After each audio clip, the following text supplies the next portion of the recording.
بسم اللہ الرحمن الرحیم۔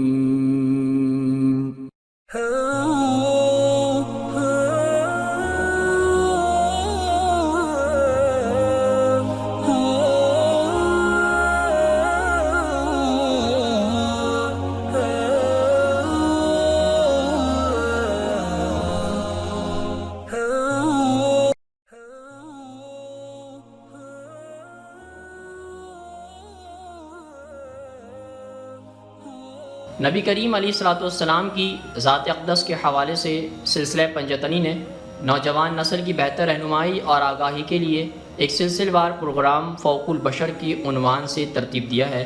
آج ہم انشاءاللہ اس سلسلے کی اگلی قسط کا آغاز کرتے ہیں۔ یہ روح کے لیے ایک سیاہ رات ہوتی ہے۔ یہ عبارت صدیوں بعد سینٹ یوحان سلیبی نے درد، تنہائی اور شبہ کی کیفیت میں مبتلا ہو جانے والے ان صوفیہ کے لیے استعمال کی تھی جو تقدیس کا تجربہ، روحانیت کے درجات میں مقام حاصل کرنا چاہتے تھے۔ یہاں شبہ پر زور دیا گیا ہے جو کئی لحاظ سے حقیقی ایمان اور یقین کے لیے ضروری ہے۔ گو ایمان یا یقین کے ساتھ شک اور شبہ کی اصطلاحات کا استعمال پہلی نظر میں چونکا دینے والا معلوم ہوتا ہے، مگر ان خدشات پر غور کریں جو اس کے بغیر مذہب کو لائق ہو سکتے ہیں۔ مذہب انتہا پسندی، کٹر پن اور بے رحم حد تک غیر انسانی شکل اختیار کر سکتا ہے، جس طرح گرا اہم گرین نے اپنے ناولوں میں ان لوگوں کی طرف اشارہ کیا تھا جو ایمان اور یقین کے ساتھ تگ و دو میں مصروف رہتے ہیں۔ ان کے لیے اس معاملے میں شبہ ایمان کا قلب بن جاتا ہے۔ یہ شبہ ہی ہے جو مذہب کو بشری صفات عطا کرتا ہے۔ ایک لحاظ سے کہیے تو اس کی مثال ایمان کی آگ میں حرارت کی ہے۔ اس کے بغیر مذہب میں صرف اور صرف خوفناک قطعیت باقی رہ جاتی ہے۔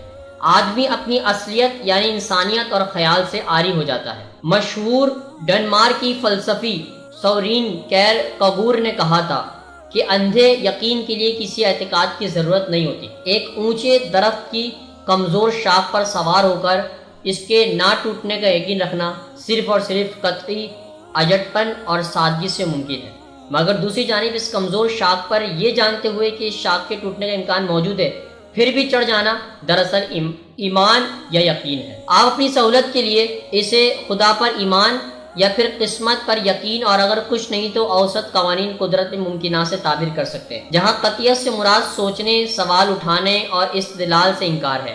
قرآن مجید میں بھی حکم دیا گیا ہے کہ بے اعتقادی یا کفر کے ساتھ بھڑنے، مثال سقراطی مکالمے سے گریز کرو، تو وہیں ایمان سے متعلق سمجھ بوجھ میں غلطی، بھول چوک کے امکانات میں چوکس رہنا، اس بارے آگاہی بھی بنیادی ضرورت بن جاتی ہے۔